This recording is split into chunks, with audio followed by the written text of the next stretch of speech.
ಚಿಂತಾಮಣಿ ನಗರದ ಬೆಂಗಳೂರು ರಸ್ತೆಯ ಆರ್ಆರ್ ಬಾರ್ನಲ್ಲಿ ಗುರುವಾರ ಸಂಜೆ ಹೇಮಂತ್ ಕುಮಾರ್ ಕುಡಿದು ಬಿಲ್ ಪಾವತಿ ಮಾಡುವ ವಿಚಾರದಲ್ಲಿ ತಗಾದೆ ತೆಗೆದು ಬಾರ್ ಕ್ಯಾಷಿಯರ್ ರವಿಚಂದ್ರನೊಂದಿಗೆ ಗಲಾಟೆ ಮಾಡಿಕೊಂಡು ವಾಗ್ವಾದ ನಡೆಸಿ ಬಾರಿನ ಗಾಜನ್ನು ಹೊಡೆದು ಹಾಕಿದ್ದನಂತೆ. ಶುಕ್ರವಾರ ಮಧ್ಯಾಹ್ನ ಸುಮಾರು 2 ಗಂಟೆ ಸಮಯದಲ್ಲಿ ಹೇಮಂತ್ ಕುಮಾರ್ ಮತ್ತೆ ಅದೇ ಬಾರಿನಲ್ಲಿ ಕುಡಿದು ಬಿಲ್ ಪಾವತಿ ವಿಚಾರಕ್ಕೆ ಕ್ಯಾಷಿಯರ್ ರವಿಚಂದ್ರನೊಂದಿಗೆ ಗಲಾಟೆ ತೆಗೆದಿದ್ದಾನೆ. ಈ ವೇಳೆ ಕ್ಯಾಷಿಯರ್ ರವಿಚಂದ್ರ ಬಳಿ ಇತ್ತು ಎನ್ನಲಾದ ಚಾಕುವಿನಿಂದ ಹೇಮಂತ್ ಕುಮಾರ್ನನ್ನು ತಿವಿಯಲು ಮುಂದಾಗಿದ್ದಾನೆ. ಆಗ ಹೇಮಂತ್ ಕುಮಾರ್ ಕೈಗಳಿಗೆ ಗಾಯಗಳಾಗಿದ್ದು ಅಲ್ಲಿಂದ ತಪ್ಪಿಸಿಕೊಂಡ ಹೇಮಂತ್ ಕುಮಾರ್ ಪಕ್ಕದ ಪೆಟ್ರೋಲ್ ಬಂಕ್ ಕೊಠಡಿ ಒಂದಕ್ಕೆ ಹೋಗಿ ತಪ್ಪಿಸಿಕೊಳ್ಳುತ್ತಾನೆ. ಹಿಂದೆಯೇ ಬೆನ್ನಟ್ಟಿದ ರವಿಚಂದ್ರನ್ ಮತ್ತಿತರರು ಹೇಮಂತ್ ಕುಮಾರ್ನನ್ನು ಬರ್ಬರವಾಗಿ ಇರಿದ ಪರಿಣಾಮ ತೀವ್ರವಾಗಿ ಗಾಯಗೊಂಡು ಸ್ಥಳದಲ್ಲಿಯೇ ಮೃತಪಟ್ಟಿದ್ದಾನೆ. ಘಟನೆಗೆ ಸಂಬಂಧಪಟ್ಟ ರವಿಚಂದ್ರನ್ ಹಾಗೂ ಲಕ್ಷ್ಮೀನಾರಾಯಣ್ ಎಂಬ ಇಬ್ಬರು ಆರೋಪಿಗಳನ್ನು ಬಂಧಿಸಿ ನಗರ ಠಾಣೆಯಲ್ಲಿ ಪ್ರಕರಣ ದಾಖಲಿಸಿಕೊಂಡು ಮುಂದಿನ ಕ್ರಮ ಕೈಗೊಂಡಿದ್ದಾರೆ.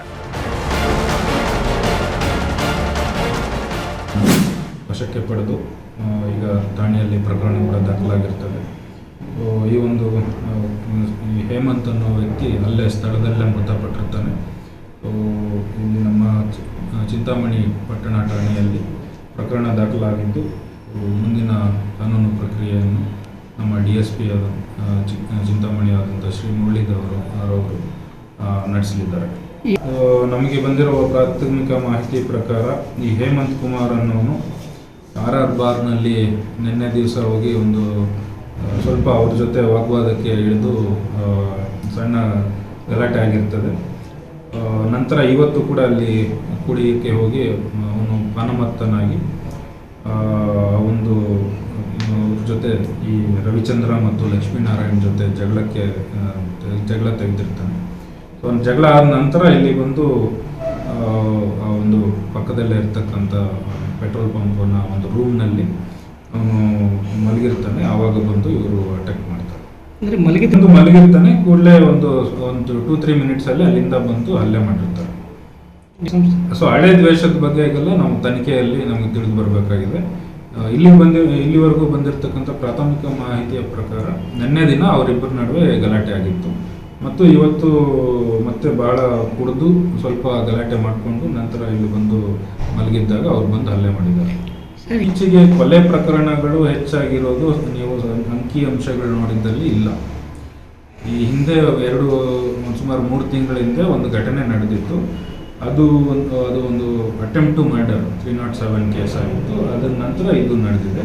ಸೊ ನೀವು ಪ್ರೀವಿಯಸ್ ಇಯರ್ಸ್ ಸ್ಟ್ಯಾಟಿಸ್ಟಿಕ್ಸ್ಗೆ ಕಂಪೇರ್ ಮಾಡಿದ್ದಲ್ಲಿ ಯಾವುದು ಹೆಚ್ಚಾಗಿರೋ ಕೊಲೆಗಳು ಅಥವಾ ಕೊಲೆ ಯತ್ನಗಳು ಹೆಚ್ಚಾಗಿರುವಂಥ ನೀವು ನಮ್ಮ ಸ್ಟ್ಯಾಟಿಸ್ಟಿಕ್ಸಲ್ಲಿ ನಿಮ್ಗೆ ಕಂಡು ಬರೋದಿಲ್ಲ. ಆದರೆ 2 ಘಟನೆ ನಡೆದಿದೆ. ಅದು ಇದಕ್ಕೂ ಸಂಬಂಧ ಯಾವುದೂ ಇಲ್ಲ. ಇದು 2 ಇಂಡಿಪೆಂಡೆಂಟ್ ಇನ್ಸಿಡೆಂಟ್ಸ್ ಆಗಿದೆ. ಇದರಲ್ಲಿ ಇಬ್ಬರು ವ್ಯಕ್ತಿಗಳ ನಡುವೆ ಆಗಿರ್ತಕ್ಕಂಥ ಒಂದು ವೈಯಕ್ತಿಕ ವಿಚಾರದಲ್ಲಿ ಕುಡಿದ ಮತ್ತಿನಲ್ಲಿ ಆಗಿರ್ತಕ್ಕಂಥ ಘಟನೆ ಅಂತ ನಮ್ಗೆ ಈಗ ಕಂಡು ಬಂದಿರ್ತದೆ. ವಿಚಾರ ಈಗ ತನಿಖೆಯಲ್ಲಿ ನಮ್ಗೆ ಅದು ಕಂಡು ಬರಬೇಕಾಗಿದೆ. ಅವ್ರು ಒಬ್ಬರೇನಾ ಇನ್ನೊಬ್ರು ಯಾರನ್ನ ಇದ್ದಾರೆ? ಇಬ್ಬರು. ಈಗ ನಾವಿಬ್ಬರನ್ನ ವಶಕ್ಕೆ ಪಡೆದಿದ್ದೀವಿ. ಅಲ್ಲಿ ಕೆಲಸ ಮಾಡ್ತಿರ್ತಕ್ಕಂಥವ್ರೆ ಬಾರ್ನಲ್ಲಿ ರವಿಚಂದ್ರ ಮತ್ತು ಲಕ್ಷ್ಮೀನಾರಾಯಣ್ ಅನ್ನೋ ಇಬ್ಬರು ವ್ಯಕ್ತಿಗಳು. ಸೊ ಇನ್ನೂ ಯಾರಾದರೂ ಇದರಲ್ಲಿ ಏನಾದರೂ ಭಾಗಿಯಾಗಿದ್ದಾರಾ ಅನ್ನೋದಕ್ಕೆ ನಾವು ತನಿಖೆಯಲ್ಲಿ ನಮ್ಗೆ ಕಂಡು ಬರ್ತದೆ.